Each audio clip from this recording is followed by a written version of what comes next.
नमस्कार दोस्तों, स्वागत है आपके अपने चैनल स्टडी पॉइंट 11 पर। दोस्तों आज है 6 दिसंबर और 6 दिसंबर के मोस्ट इम्पॉर्टेंट करंट अफेयर्स आज हम लोग देखेंगे। अगर आपने अभी तक चैनल को सब्सक्राइब नहीं किया है तो प्लीज़ आप चैनल को सब्सक्राइब कर लीजिए और बेल आइकन ज़रूर दबा लीजिए। और अब ये वीडियो को अपने दोस्तों के बीच स्टडी ग्रुप में शेयर ज़रूर किया कीजिए आप लोग। तो चलिए शुरू करते हैं आज के पहले प्रश्न। आज का पहला प्रश्न है, Naoroji pioneer of Indian nationalism पुस्तक के लेखक कौन है? तो याद रखना है दोस्तों, दीनदयाल पटेल जी जो हैं ये Naoroji pioneer of Indian nationalism पुस्तक के लेखक है। ये बहुत महत्वपूर्ण पुस्तक है, एग्जाम में पूछा जा सकता है। तो आइए इसके बारे में जानते हैं। लेखक दीनदयाल पटेल ने अपनी पुस्तक Naoroji pioneer of Indian nationalism के लिए प्रतिष्ठित कमला देवी चट्टोपाध्याय NIF पुस्तक पुरस्कार 2021 जीत लिया है। ये भी आपको ध्यान रखना है कि दीनदयाल पटेल ने इस बार का जो कमला देवी चट्टोपाध्याय NIF पुस्तक पुरस्कार जो होता है वो 2021 का दीनदयाल पटेल ने जीत लिया है। कमला देवी चट्टोपाध्याय NIF पुस्तक पुरस्कार 2018 में स्थापित किया गया था। यह सभी राष्ट्रीयताओं के लेखक के गैर कथा साहित्य का सम्मान करता है। यह किताब 19वीं सदी के नेता नौरोजी की जीवनी है, जिन्होंने भारतीय राष्ट्रीय कांग्रेस की स्थापना की थी।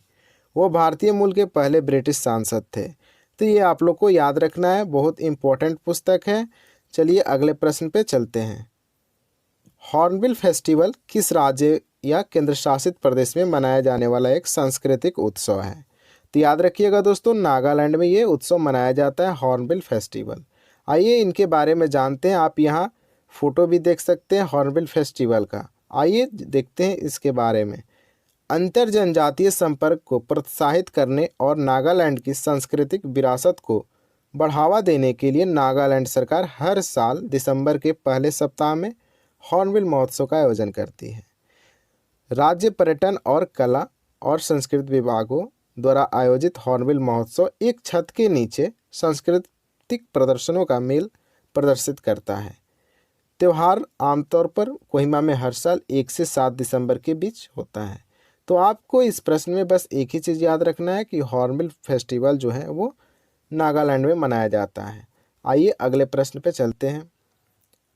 कौन व्यक्ति हाल ही में हरियाणा के 35वें मुख्य सचिव बने हैं? तो दोस्तों याद रखिएगा, संजीव कौशल जी जो हैं ये हरियाणा के 35वें मुख्य सचिव नियुक्त हुए हैं। आइए इनके बारे में जानते हैं। हाल ही में हरियाणा के नवनियुक्त मुख्य सचिव संजीव कौशल ने 35वें सचिव के तौर पर अपना पदभार ग्रहण किया। बता दें कि संजीव कौशल ने भारत सरकार के अलावा 2 राज्य सरकारों, 2 बड़े सार्वजनिक क्षेत्र के उपक्रमों, हरियाणा के सबसे बड़े नगर निगम फरीदाबाद में काम करने का अनुभव रहा है। तो बहुत इंपॉर्टेंट पर्सन है और आप लोग याद रखिएगा, हरियाणा के मुख्य सचिव नियुक्त हुए हैं संजीव कौशल जी। आइए अगले प्रश्न पे चलते हैं। हाल ही में लियोनेल मेसी ने अब तक कौन सी बार सर्वश्रेष्ठ फुटबॉलर बैलन डी और का अवार्ड जीता है? तो याद रखिएगा दोस्तों, ये अवार्ड जीते हैं 7वीं बार। तो जो लियोनेल मेसी हैं, ये भी प्रश्न आता है कि ये किस देश से हैं? तो याद रखिएगा अर्जेंटीना से हैं। याद रखिएगा अर्जेंटीना से ये संबंधित हैं। आइए इनके बारे में जानते हैं। और ये 7 बार जीत चुके हैं बैलन डी अवार्ड। ठीक है, आइए इनके बारे में जानते हैं। हाल ही में अर्जेंटीना और पेरिस सेंट जर्मेन से खेलने वाले लियोनेल मेसी बैलन डी और 2021 के विजेता बने। पाठकों को बता दें कि उन्होंने रिकॉर्ड 7वीं बार यह ट्रॉफी जीती। अब तक उनसे ज़्यादा किसी ने यह अवार्ड नहीं जीता है। ध्यान रहे कि 34 साल के मेसी ने पुर्तगाल के स्टार फुटबॉलर क्रिस्टियानो रोनाल्डो और बायर्न म्यूनिख के स्टार रॉबर्ट लेवांडोव्स्की को पीछे छोड़ यह अवार्ड अपने नाम किया है। तो आपको याद रखना है, लियोनेल मेसी जो है बैलन डी और 2021 का जो अवार्ड है ये 7वीं बार जीत चुके हैं और ये वर्ल्ड रिकॉर्ड बना चुके हैं। आइए अगले प्रश्न पे चलते हैं। भारतीय राष्ट्रीय राजमार्ग प्राधिकरण पारिस्थितिकी नुकसान की भरपाई के लिए पूरे देश में अब तक कितने करोड़ से अधिक पौधे लगाए गए हैं? तो बहुत इंपॉर्टेंट प्रश्न है। तो याद रखिएगा 2.23 करोड़ से अधिक पौधे अब तक लगाए जा चुके हैं। आइए इस प्रश्न के बारे में जानते हैं। केंद्रीय सड़क परिवहन और राजमार्ग मंत्री जो नितिन गडकरी ने अभी हाल ही में यह कहा है कि देश में सड़क बनाने के लिए पेड़ की कटाई के कारण पारिस्थितिक नुकसान की भरपाई के लिए भारतीय राष्ट्रीय राजमार्ग प्राधिकरण ने पूरे देश में 2.23 करोड़ से अधिक पौधे लगाए हैं। मंत्री ने राज्यसभा को दिए एक लिखित उत्तर में यह कहा कि वर्ष 2017 से NHAI द्वारा लगाए गए पौधों की कुल संख्या 2.23 करोड़ है। उन्होंने यह भी कहा कि NHAI ने यह सुनिश्चित किया है कि मौजूदा राष्ट्रीय राजमार्गों को चौड़ा करने के लिए कम से कम पेड़ों की कटाई की जाए। तो आप लोग को ध्यान में रखना है 2.23 लगाया गया है पौधा। आइए अगले प्रश्न पे चलते हैं। भारत G20 ट्रोइका में शामिल हुआ है। भारत के अलावा G20 ट्रोइका में शामिल अन्य 2 देश कौन हैं? तो याद रखिएगा दोस्तों, इंडोनेशिया और इटली। इंडोनेशिया और इटली जो है भारत के अलावा शामिल होने वाले ये 2 देश है G20 ट्रोइका में। आइए इसके बारे में जानते हैं। हाल ही में G20 ट्रोइका में शामिल हुआ G20 ट्रोइका इंडोनेशिया, भारत और इटली। याद रखिएगा, भारत, इंडोनेशिया और इटली G ट्रोइका में शामिल हुए हैं। ट्रोइका वर्तमान अध्यक्ष इंडोनेशिया है, पिछले अध्यक्ष इटली और भविष्य के अध्यक्ष भारत से बना है। G20 अंतर्राष्ट्रीय आर्थिक सहयोग का प्रमुख मंच है, जो इस मान्यता को दर्शाता है कि वैश्विक समृद्धि, अन्योन्याश्रित और अपने आर्थिक अवसर और चुनौतियां आपस में जुड़े हुए हैं। भविष्य की बेहतर तैयारी के लिए G20 देश एक साथ आए हैं। G20 के संस्थापक सदस्य के रूप में भारत ने विशेष महत्व के मुद्दों और दुनिया भर में सबसे कमज़ोर लोगों को प्रभावित करने वाले मुद्दों को उठाने के लिए इस मंच का उपयोग किया है। तो आप लोग याद रखिएगा, G20 ट्रोइका में कौन कौन देश शामिल हैं? भारत, इंडोनेशिया और इटली। आइए अगले प्रश्न पे चलते हैं। किस राज्य सरकार ने हाल में 4 धाम देवस्थानम प्रबंधन अधिनियम को वापस ले लिया है? तो याद रखिएगा दोस्तों, उत्तराखंड। इसका आंसर क्या हो जाएगा? उत्तराखंड।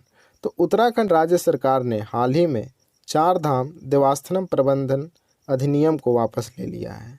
आइए इसके बारे में जानते हैं आखिर है ये क्या। तो उत्तराखंड सरकार ने हाल ही में 4 धाम देवस्थानम प्रबंधन अधिनियम को वापस ले लिया है।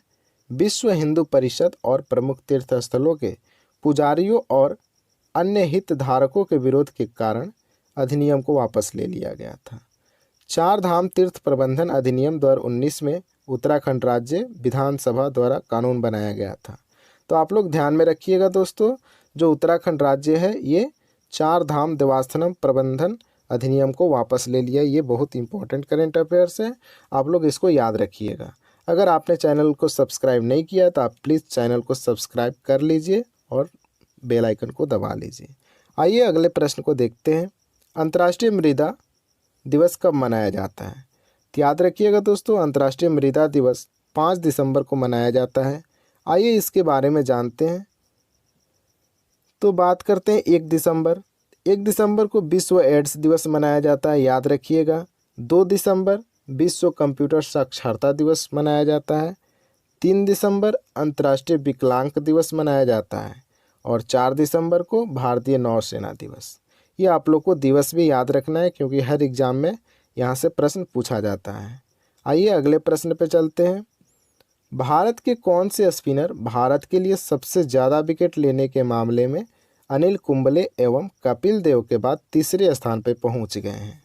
तो याद रखिएगा, ये रविचंद्रन अश्विन ने ऐसा कारनामा कर दिखाया है कि ये भारत के तरफ से स्पिनर भारत के लिए सबसे ज़्यादा विकेट लेने के मामले में अनिल कुंबले और कपिल देव के बाद तीसरे स्थान पर पहुंच गए हैं आर अश्विन। आइए इनके बारे में जानते हैं। भारतीय स्पिनर रविचंद्रन अश्विन ने न्यूजीलैंड के खिलाफ पहले टेस्ट मैच के दौरान एक खास उपलब्धि अपने नाम कर ली है। वे अब भारत की तरफ से टेस्ट क्रिकेट में सर्वाधिक विकेट लेने के मामले में तीसरे स्थान पर पहुंच गए। दिग्गज हरभजन सिंह को पीछे छोड़ते हुए रविचंद्रन अश्विन टेस्ट क्रिकेट में भारत के लिए तीसरे सबसे ज़्यादा विकेट हासिल करने वाले गेंदबाज बन गए। उनसे आगे अब केवल अनिल कुंबले और कपिल देव हैं। अनिल कुंबले 619 विकेट लिए हैं और कपिल देव 434 विकेट। आप लोग ध्यान रखिएगा, अनिल कुंबले सबसे ज़्यादा विकेट लेने वाले भारतीय स्पिनर हैं। आइए अगले प्रश्न पे चलते हैं और ये आज का हमारा लास्ट क्वेश्चन है। अमृतसर के परमजीत सिंह ने तिबलिस जो जॉर्जिया में खेली जा रही विश्व पावर लिफ्टिंग चैंपियनशिप में 49 किलो भार वर्ग में कौन सा पदक जीता? तो याद रखिएगा कांस्य पदक जीते हैं परमजीत सिंह ने, जो कि अमृतसर के परमजीत सिंह ने तिबलिस जो जॉर्जिया में खेली जा रही है पावर लिफ्टिंग चैंपियनशिप में 49 किलो भार वर्ग में इन्होंने ये कांस्य पदक जीता है। आइए इनके बारे में जानते हैं। तो अमृतसर के परमजीत सिंह ने तिबलिस जो जॉर्जिया में इस बार खेली जा रही विश्व पावर लिफ्टिंग चैंपियनशिप में 49 किलो भार वर्ग में कांस्य पदक जीता। परमजीत रविवार को कुल 158 किलो वजन उठाकर राष्ट्रीय कीर्तिमान के साथ तीसरे स्थान पर रहे। परमजीत ने इससे पहले जकार्ता पैरा एशियाई खेलों में 135 किलो वजन उठाकर कांस्य पदक जीता था। तो आप लोग ध्यान में रखिएगा, जो परमजीत हैं उन्होंने तिबलिस में जो खेली जा रही है पावर लिफ्टिंग उसमें कांस्य पदक जीते और कितने वजन में? तो 49 केजी के वजन में। ये आज का करंट अफेयर समाप्त होता है। और हाँ, कल आप लोग के लिए एक प्रश्न दिया गया था, तो उसका आंसर था 57। बहुत सारे बच्चों ने कमेंट भी किया, तो उनका सही आंसर था 57 था, जो 1 दिसंबर 2021 को सीमा सुरक्षा बल BSF ने अपना कौन सा स्थापना दिवस मनाया, ये पूछा गया था। तो इसका सही आंसर था 57। आज का प्रश्न है आप लोग के लिए, अरुणाचल प्रदेश सरकार ने निम्न में से किस फिल्म अभिनेता को राज्य का नया ब्रांड एम्बेसडर नियुक्त किया है? ऑप्शन है सलमान खान, संजय दत्त, अजय देवगन, शाहरुख खान। आप लोग को कमेंट बॉक्स में इसका आंसर करना है और चैनल को आप लोग सब्सक्राइब कर लीजिए और वीडियो को शेयर कीजिए। Thank you.